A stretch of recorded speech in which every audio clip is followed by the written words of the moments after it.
Сайн байцгаана уу? Золооны үсгийн ээлж дугаар хүргэж өгөхөд бэлэн болж байна. Тэгээ та бүхэнд би 7 хоног бүр Азийн хамгийн сонирхолтой мэдээнүүдийг тоомлон хүргэх болно. Яагаад Азийн тухай мэдээ хүргэж байгаа вэ гэвэл 2030 онд янз бүрийн гадаадын олон улсын судалгааны дагуу дэлхийн хамгийн олон дундаж давхархтай хүмүүсийн төв бол яах аргагүй Аз болно. Тийм болохоор Аз бол дэлхийн ирээдүй, тийм болохоор хэдүүлэн хамтдаа ирээдүйд очицгоё.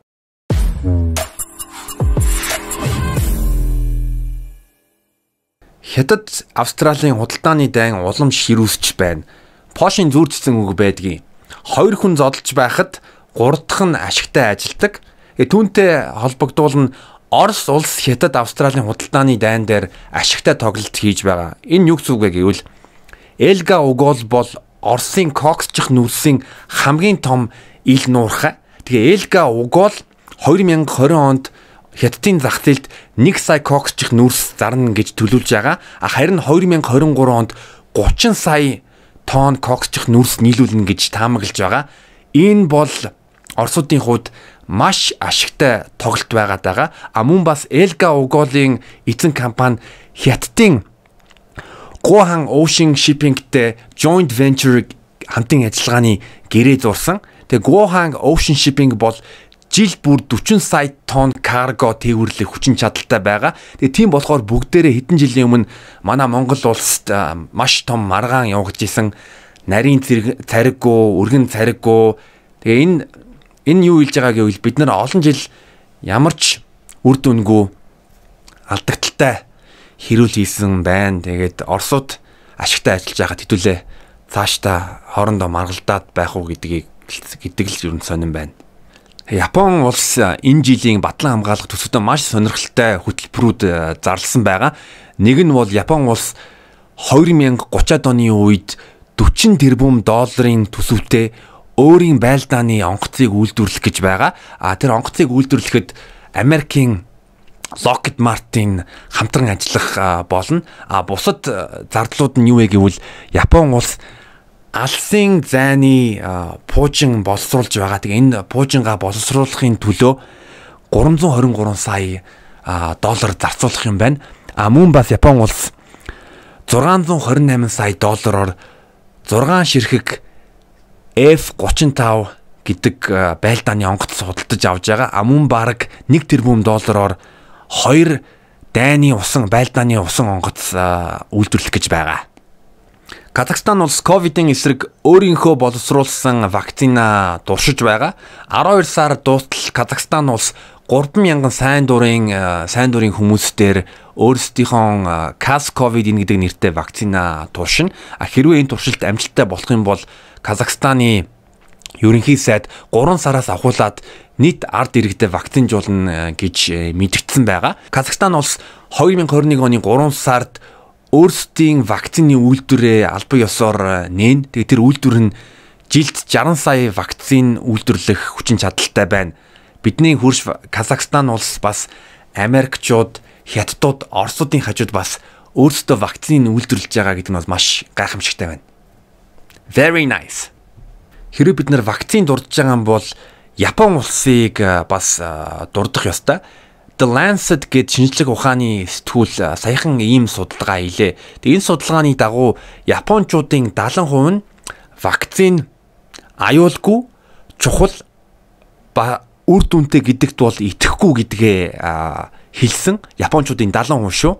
Харин Америкчуудын 50% нь бол одоо коронагийн эсрэг вакцин аюулгүй, чухал бас үр дүнтэй гэдэгт санал нийлж байгаа. Мөн NHK гэдэг судалгааны дагуу Япончуудын 36% нь коронагийн эсрэг вакцин хийлгүүлэхгүй гэдгээ зарлжээ. Энэ тал дээр бас Токио их сургуулийн олон нийтийн эрүүл мэндийн судлаач хүн өөрийнхөө байр сууриа илэрхийлсэн байдаг. Тэр хүн юу гэж хэлсэн бэ гэвэл би одоо та бүхэнд уншаад өгье. Япон вакцины тал дээр хашир байр суурьтай байгаа. Өмнө боломжит сөрөг нөлөөн дээр асуудлууд гарч байсан гинэ. Тэгээ Японы засгийн газар энэтэй холбоотой хэд хэдэн шүүхийн хэрэгт оролцож байгаа. Япон улс ч зөвхөн Pfizer компани вакцина батлуулах үргэлжлэл өгсөн байгаа. Тэгээ Японы эрүүл мэндийн яам бол 2021 оны 2 сард яг коронагийн голомдод ажиллаж байгаа 10,000 эрүүл мэндийн ажилтнуудаа вакцинжуулна. Тэрний дараа ерөнхий эрүүл мэндийн салбарт ажиллаж байгаа ажилтаа тэгээд дараа нь өргөн нийт ард иргэдээ вакцинжуулна гэдгийг мэдгдсэн. Харин хизээ вакцинжуултын аянаа төгсөхөө бол мэддэггүй байгаа. Тэгээд дэлхийд даяар Америкийн дэд ерөнхийлөгч Майк Пенс болон шинээр сонгогдсон Америкийн ерөнхийлөгч Жо Байден мөн бас Израилийн ерөнхий сайд Бенжамин Нетаньяху олон нийтийн нүдэнд ингээд вакцин хийлгүүлсэн. Харин Японы ерөнхий сайд юу гэж хэлсэн бэ гэвэл би өөрийнхөө ээлжээ хүлээнэ гэж хэлсэн. Тэгээ энэ вакцин жуултан дээр бас өөр нэг сонирхолтой мэдээ байгаа. Pfizer компани гүйцэтгэх захирал Albert Bourla CNBC сэтгүүлд ямар мэдээлэл өгсөн бэ гэвэл би вакцин хийлгүүлээгүй яагаад гэвэл би очрын урд ормооргүй байна гэж мэдгдсэн байгаа. Тэгээ вакцин үйлдвэрлэж байгаа компани гүйцэтгэх захирал тэгж хэлж байгаа юм бол бас ер нь бодууштай зүйл байгаа. Вакцины ковидын эсрэг вакцины тал дээр төгсгөлд Японы эрүүл мэндийн сайд Тамурагийн үгийг дуржээ. Тэр үгжилсэн мэт гэвэл вакцин жуулалтын эцсийн шийдвэрийг иргэд өөрсдөө хийнэ гэж хэлжээ. 30 настай Япон Такахиро Ширайши 12 сарын 15-нд Японы шүүхээс цаазын ял авжээ. Тэр юу хийсэн бэ гэвэл 2017 онд 8 эмэгтэй нэг эрэгтэйг гэртээ авчирч хоолойг нь боож хөнөөсөн билээ. Саяхан Такахиротой Японы Майничигийн сэтгүүл ярьслага хийлээ. Тэгээ тэр ярьслаганда би гэрэлмэн гэж хэлсэн. Тэгээд яагаад гэрэлмээр байна гэвэл намайг дэмждэг хүн хэрэгтэй байна.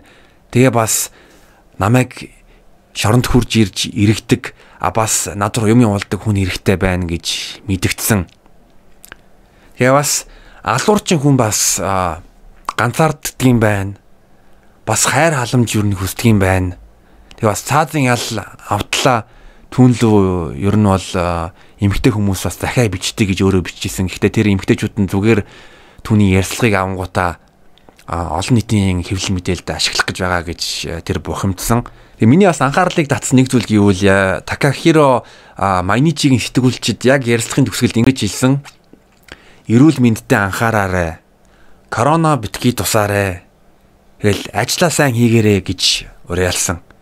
Тэгээ бас амиа алдаж байгаа хүн бас сэтгүүлчийн хүнд бас амар гоё мэдээ өгсөн. Надад амар сонирхолтой санагдсан.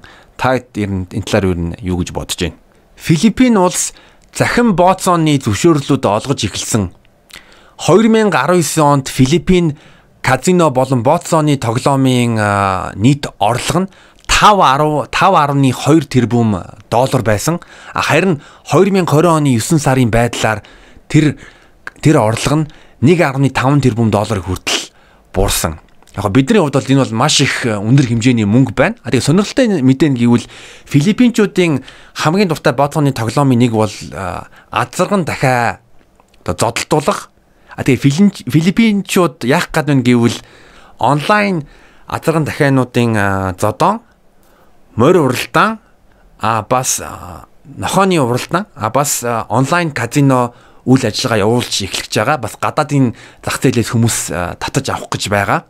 Миний дүгнэлт юу вэ гэвэл Филиппинчууд онлайнаар мөнгө олоод морь уралдуулж байхад монголчууд бид нар карантинлагдаад гэртээ морь хараад сууж байна. Таиланд бол вант улс. Тэгээ Таиландын хааныг Rama X гэдэг тэр 68 настай түүний нийт хөрөнгийг 30 тэрбум доллараар үнэлдэг. Харин Монголын дотоод нийтийн бүтээгдэхүүнийг бол 12 тэрбум долларын хавцаа байдаг гэж дүгнэдэг. Тэгэхээр Монголоос бараг 2.5 дахин илүү баян байна. Rama X 4 удаа гэрэлж байсан. Тэгээ 4 гэрэлтээсээ 7 хүүхэдтэй. Хамгийн сүүлийн их нартайгаа 2019 онд гэрлэлтэд баталгаажуулсан. Мөн 2019 оны 8 сард тэр маш сонирхолтой зүйл хийсэн. Тэр юу хийсэн бэ гэвэл найз зохино албан ёсоор 2 дахь эхнэрээ болгосон. Тэр хүүхэнтэйгээ бол гэрлээгүй. Гэхдээ албан ёсны гэдгээ зарласан. Өөрөөр хэлбэл монголчууд энэ 2 эхнэрийн талаар зүгээр ингээд ярьж байхад тэр хүн тэрийг яг бодтоор биелүүлсэн. Тэгээ сонирхолтой зүйл гэвэл яг 2 эхнэртэй болсон анхны Таиландын хаан болсон. Тэгэхээр яг жинхэнэ эр хүн шиг байж чадчихэв үү гэж хэлбэл ер нь ямар юм бол арай хэтрүүлээ хэлж гинөө. Ямар ч хэлсэн Таиландынхаа бол 30 тэрбум доллартай бол ер нь дураараа дүргэж чадаж байгаа. Зоологийн Азийн мэдээ байла. Тэгээ дараагийн дугаараар уулзцгаая. Баярлалаа баяртай subscribe дараарай.